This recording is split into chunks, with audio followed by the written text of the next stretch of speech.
So it's so great to have you here. I read a little bit about your bio. You and I have chatted before, but if there's anything you'd like to share with our listeners that are maybe just getting to know you for the first time, anything else you'd like to add before we jump into this topic and questions?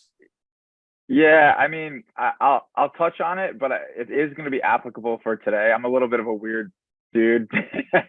I have, I was a Golden Glove boxer. I did some stand-up comedy. I do some spoken word. And the reason I bring all that up, I'll touch on, but I just kind of wanted to get that background out there, just to kind of, so you know who you're dealing with. But also, I'll explain why as we chat. Yeah. Okay, great. Well, thank you for sharing that. Did you say gold? Did you say boxing as well in there? Boxing. Yes, yes, Okay. yes. Okay, cool. Yeah, Yeah, well, we'll talk more yeah, about that later then too. for sure. Okay, because I'm like, I want to take some kickboxing classes. Facts. Get that energy moving. Yeah. So let's talk, let's jump into it. So the advantages of having diverse teams. So what are the advantages of having a diverse teams? Why should people be doing this? Absolutely. So first off, I just want to kind of get the elephant out of the room right out of the gate. I always like to have an authentic, transparent conversation. I think that's what's most valuable to the audience and, to our conversation. So, I'm a white, straight male. Okay. Let's just put that out there. I'm well aware of that. And, throughout my career, I've been surrounded by a lot of white, straight males. Right. And, that's why we're here. Right. We're looking to change that.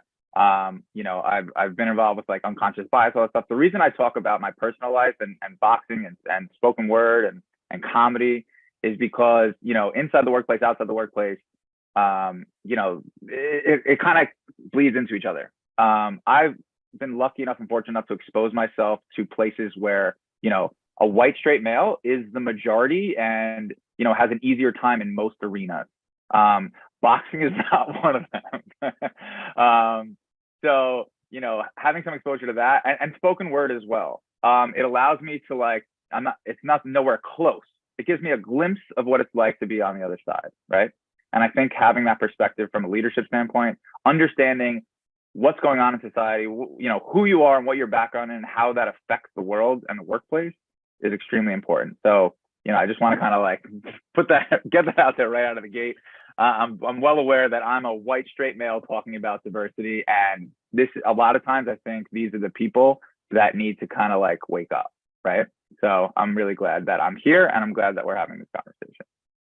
Yeah, thank you for shining a light on that. When there's like two white people on camera talking about diversity, it's like, okay, well, but it's important to, I think it's good to neutralize the space, like you said, like call the elephant out, acknowledge our privilege, which is vast, and there's a lot of, like we're going to talk about, like implicit bias, might be towards other people, but sometimes it's about ourselves too, right? Like we just have these assumptions that everything is like fine, or it must be like that for everybody else, and as we will discuss, that is far from the case, right? Absolutely. Yeah. So could you tell us a little bit about the differences between, maybe in your personal experience, like less diverse teams that you've managed in the past and more of like the current diverse teams that you manage now, and like what that actually looked like, the differences, maybe the successes and pitfalls of either side? Yeah, I think what I found is early on, I've worked with a lot of startups, and early on with teams, I find that in the first maybe like 5 employees, you usually see a lot of the same looking people, whether they're, white, straight, male, female, any race, color, gender, anything, right?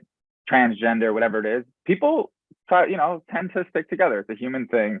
So early on, it's not surprising to me when I see any small group or team that, are pretty similar, right? And have similar backgrounds. That being said, in order to drive growth and really scale and, really build like a meaningful operation, like as you scale, diversity is a must, right? Like it's a must. Like male, female, gay, straight, I don't, I'm trying to make sure it's funny. I'm also like I'm going to be fully transparent and honest, right? Like I'm being conscious, right? Like of my language, right? Like that's what's happening. Thank God, right? Like in the past 20 years ago, none of this was happening. So the fact that I'm even thinking about it is a beautiful thing. But yeah, basically what I'm saying is at the beginning, you might see small team startups, similar looking people. Hopefully down the road, if you're smart from a business perspective and also just a meaningful perspective, you will see a team of 5 looking one way and a team of 20 looking very different. And I think if you're doing that in the business world, you have a lot greater chance of success. And why do, maybe this is an obvious question, but why do you think there's a greater chance of success if there's more voices in the room?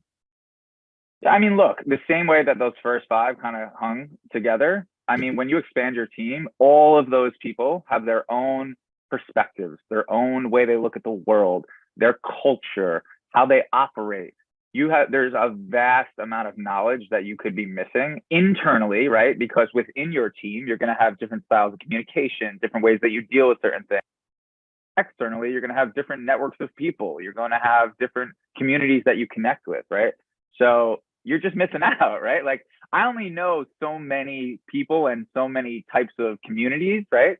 As myself, if I just took everyone and worked with everyone that I know from my networking community, the buck stops there, right? Right. So, Absolutely. And yeah. so can you speak about maybe what are some of the, how do implicit biases, what stumbling blocks do they create in building diverse teams?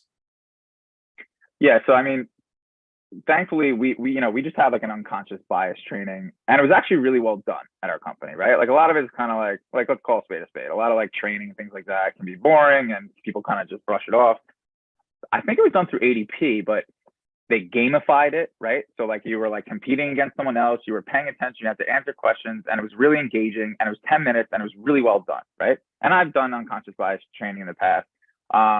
But yeah, I mean, like, like the things that everyone knows. But like if you look at 4 different resumes and they have different and the same resume and it's a different name on top, some people, take that into consideration. If it's a very like common American name, someone might have a bias and say like, hey, this is that. The key is not to avoid the fact that happens. The key is to have that awareness, right? Like I'm well aware now that when I'm looking at resumes, I'm watching right? Like I'm going like, is there like a bias that's coming in based on my background and culture, right?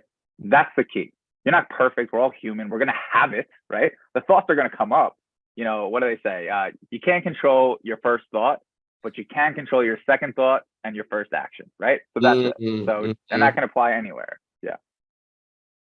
Yes, absolutely. And you can't control your first thought, but your second thought and your first action, which is also speaking to our reactions, right? So like how are we, that first thought often for me is a reaction to something. I like it, I don't like it, or I'm neutral, right? It's like those are the 3 kind of categories of buckets.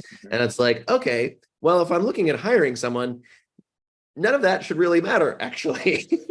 And Right. for those 3 things, because it has nothing to do with me. I'm looking for the best talent here, and that, and keeping mind in like the best diverse talent as well. So checking those, can you maybe share about like with some of your training that you've had of like checking your those implicit biases, like what do you do with them when they come up for you? Are they uncomfortable? And then like, how do you manage like moving past that so that you can actually do the job at hand and do it ethically and responsibly? Yeah, I mean, and again, just to, I'll keep saying honesty, transparency, authenticity, right? I'm guilty of this, right? 10 years ago, if I looked at 2 different resumes, I didn't know any better, I was a younger person, like hiring. To be honest, I would have a bias, right? I would be like, this looks familiar, this doesn't, right? That's kind of what humans do sometimes. The difference for me, and I think the difference is, like I said, like it's just adding to your tool belt the fact that that's happening, right? Like it's one thing for me to be ignorant of it and not know that it's happening. It's another for us to have these trainings in companies, right? And that's It's another thing to actually like pay attention to it and then implement that new awareness and into action, right? So it's to the point where I look at the resume, I pause, I check out my thoughts and brain and what's going on, biases, and then I look again, right? And I try to say to myself, this name versus this name means absolutely nothing. And I used to actually be a recruiter, a job recruiter, way back in my career. And actually, the thing that was the most important in getting a job, they said 70% of killing an interview is your energy, which has nothing to do with your race, color, gender, nothing, right? So to me, and that holds true no matter what for me when I've hired, right? My initial gut reaction is going to be, I don't care where you're from and what your background is. If you have like a good vibe, for lack of a better word, I'm gonna want to be around you, right? Like I'm gonna want to work with you. So, you know, just to throw that out there as well, like, you know, that energy doesn't see color, right? Energy doesn't see race and gender. Yeah, absolutely. And so, friends, if you have any questions for John on this topic, feel free to drop them in the chat. They're totally appreciated and welcomed here, and we can pepper them in as we continue this conversation. And, you know, that's interesting, John, when you're talking about how the interview often has to do with just like the energy and how you show up. And for some folks, there's, you know, the feeling that they have to have all of their ducks in a row and everything has to be prepared. And a level of that is true. You need to be prepared, but there's also how you show up. And is there ways to like, how do you manage that balance between, for different folks that maybe are nervous that they aren't ready enough when maybe they are, and for folks on the other side of it, it's like, well, they got all this charisma, but maybe they haven't actually done as much work, but they're still kind of stepping in front because they're maybe more extroverted. And, you know, there's folks that are more introverted that might be a great candidate, but they don't know how to bring that level of energy that you're speaking about. Absolutely. So I think like for instance, I like to be a high energy person. Like I have a sales background, athlete, all that stuff. That being said, like when I heard like this is the first talk of the day, I'm like, whoo, let's bring some energy, right? That all being said, the energy, when I say energy, it's not like necessarily like high, like I have a 5-year-old, right? That's high energy, okay? Right? Yes. But when I say energy, it's not necessarily like a higher energy. It's, to me, what really resonates with me and connects with me is a real energy, right? So like if you're being authentically you, someone feels that, right? So if you're trying to be something else for the job, it comes across, to me at least, pretty obvious, right? And so I don't care if you're the quietest person in the world, you could sit there in silence. I'll feel the difference, right? If you're like really, you know, if you have the skill set and you really want to be there and you're authentic about who you are and bring yourself to the interview, that for me is everything. So it's not necessarily like high energy, which is, you know, sometimes good, not for everyone. It's just bring your true authentic energy. That's what I would say. Oh, I love that. Yeah, it's so important. And it's, you know, I was just on a call before with a wonderful speaker from Autodesk, and we were talking about vulnerability, you know, and bringing, you know, being our authentic self is a vulnerable act, really, you know, and it's like there's a fine line of bringing back, you know, of what is appropriate level of energy and vulnerability, and what is and what maybe is not enough, right? Yeah. Sorry, I was seeing the chat come in, and then it just distracted me for a second. Oh, sure. Yeah, and please feel free to pull from the chat as well. Please feel free. Yeah, no, I'm just reading what Christina said here. I think it's interesting how upper management gets coached on how to speak to the public. It seems a lot more obvious when it is specifically women in management, always tiptoeing on how you say and spin things. Interesting. Oh, so yeah, first I read that as they get coached, which is like a positive. That's great. They're getting coached.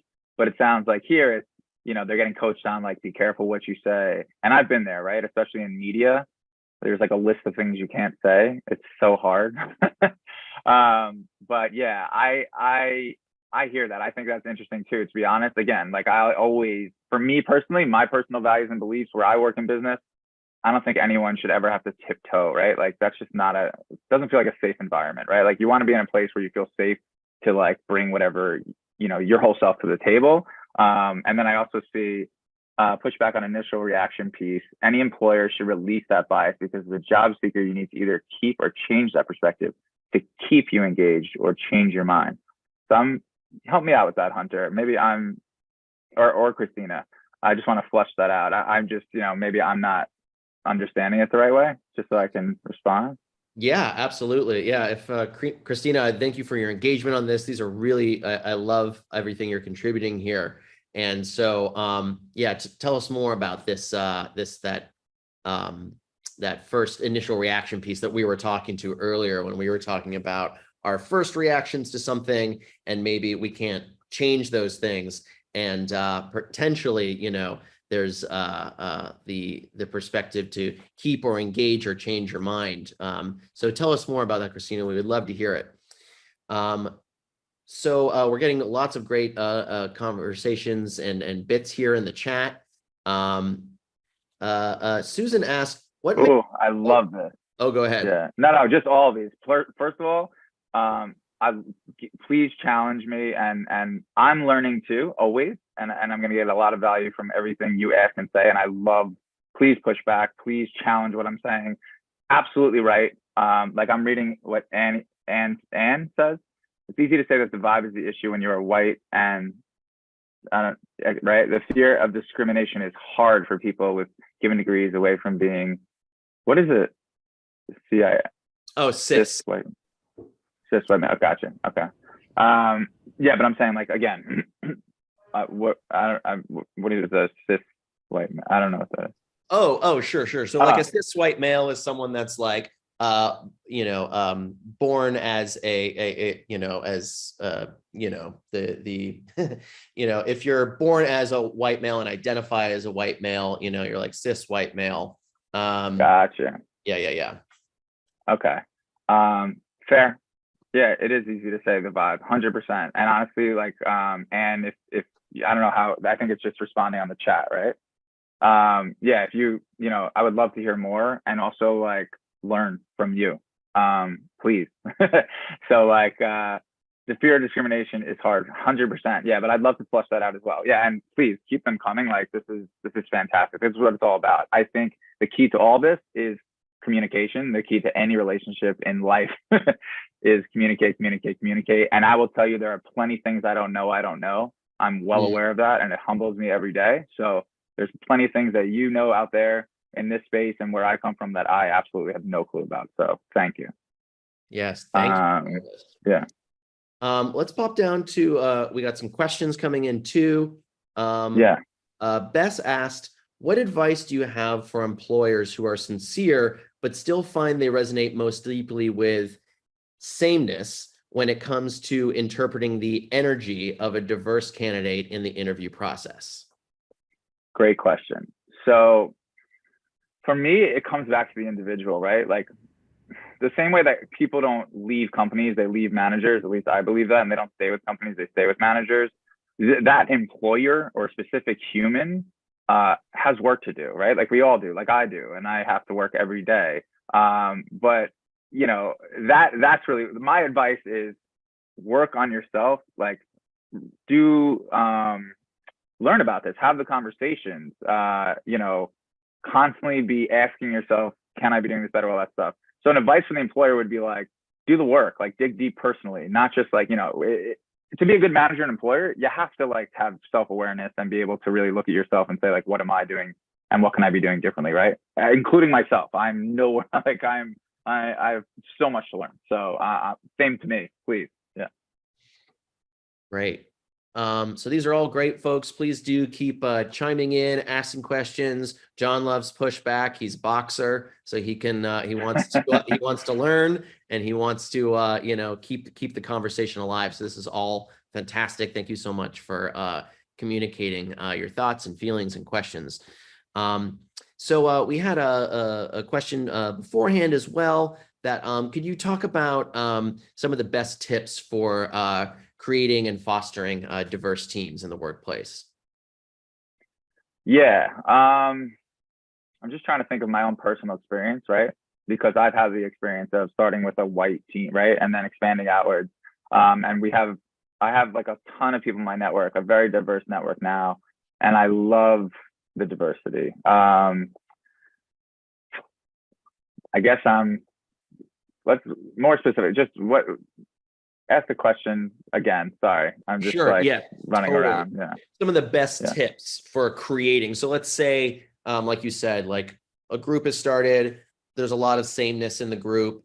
What are some of the best ways for that group potentially to branch out and to bring in new people of different backgrounds, whether it be age, gender, race, sexual, identity, and and queer spectrum, all of the folks. How can people branch out, and what are some of the tips Gotcha. to do that? Yeah, great question. And I'm seeing a lot of this pop up. I mean, look, we're here, right? We're at Power to Fly, right? A woman-owned company that is trying to, build community around evening the playing field in a sense, right? So for me, like this is a new community to me. Finding communities that are outside of your norm, right?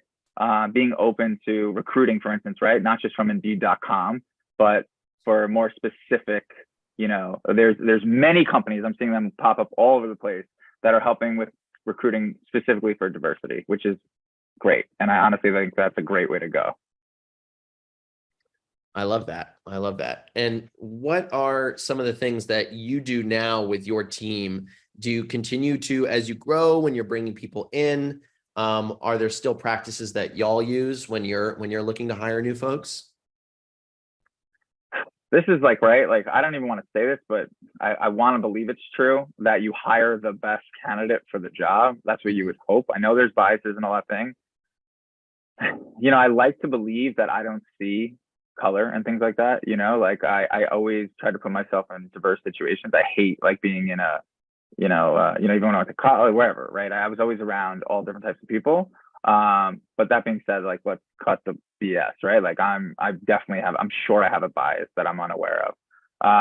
But I try my best to see as many type of people as I can, but mostly I'm looking for the person that has the skill set for the job. To be honest, like I don't care what your background is, right fit for the role. That's what matters. And I even saying it out loud, I feel like I could feel people being like, right? Like, so like I'm with you, but please push back on that as well, because like this is a tough topic, straight up. It's hard. But like I said, I love to play all that. I am a boxer. I love to get in the ring. Like I want to get punched in the face by this topic, right? Because I want to learn, and I want to learn how to slip and move, right? And I want to learn and work together with this type of community to like push this forward. Because here I am in that seat where I can probably affect change, right? In the white male community, I could be like, what do you, speaking with other leaders that I know in that space. When they're given degree, can I read this one? Yeah, please go ahead. Okay. When someone is coming into a situation where they are given degrees of minority, aka a Black queer woman, applying and interviewing means for many that they have to try to fit in because it is hard to be 100% authentic. Code switching is real for those that are not the majority. Yeah. It's sad but true, right? Like I can only speak to my own leadership, right? Because for me, it's very, very important for people to feel psychologically safe at work. You're never gonna get, first of all, you're just not gonna be a good human being, but you're also just not gonna get productive employees, right? Like the only time that I produce is when I feel like I'm working for someone that gives the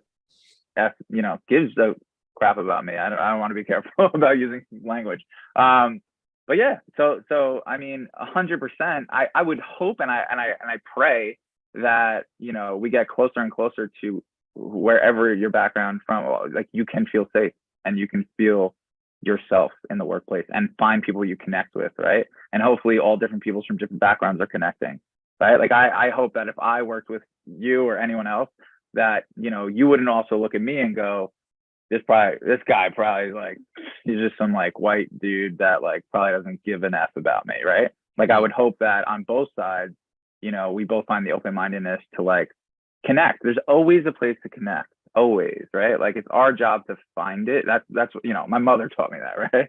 Like everyone is good in them. It's our job to find it. That's it, right? So like if we can find that place to connect, because there's a way to connect as a human, right? Outside of our physical appearance. Absolutely. We have just a minute left here. Also, I'm going to give a shout out to a comment from Jackie. They say, I think sameness is important. If you have all women on a team, that's not gender diverse. If you have all the same age, not age diverse, all the same race, not racially diverse. That's something we need to remember too. That's true. You know, there's to keep a diverse team gets us the most voices. And like we said, you know, it's a win-win for the team and it's also a win-win for the company. Yeah. And I love that I love Jackie that you flushed that out, that, you know, age, everything, race, like, yeah, it's everything. It's everything. It's everything. Like, you know, older people are having a hard time getting work as well. Yeah. I mean, I guess the whole point of having these conversations is like, let's make it more fair, right? And let's not talk about it. As my boxing trainer who passed this year, actually, he used to say, about it, be about it, right? So I'll leave you with that. So let's stop talking. Let's start doing. Yeah. Yeah. Thank you so much. How can folks stay connected with you? What's the best way for them to reach out? Yeah, I'm probably most active on LinkedIn. Please feel free to connect, message me. I would love to continue the conversation on this. This is super helpful to me as a leader as well, and just as a human. So yeah, I guess LinkedIn would probably be the best way. Awesome. Job Ebner, always a pleasure to chat with you. Thanks so much. And I hope we get to do it again. Awesome. Thank you so much, Hunter. Take care. All right. Take care now.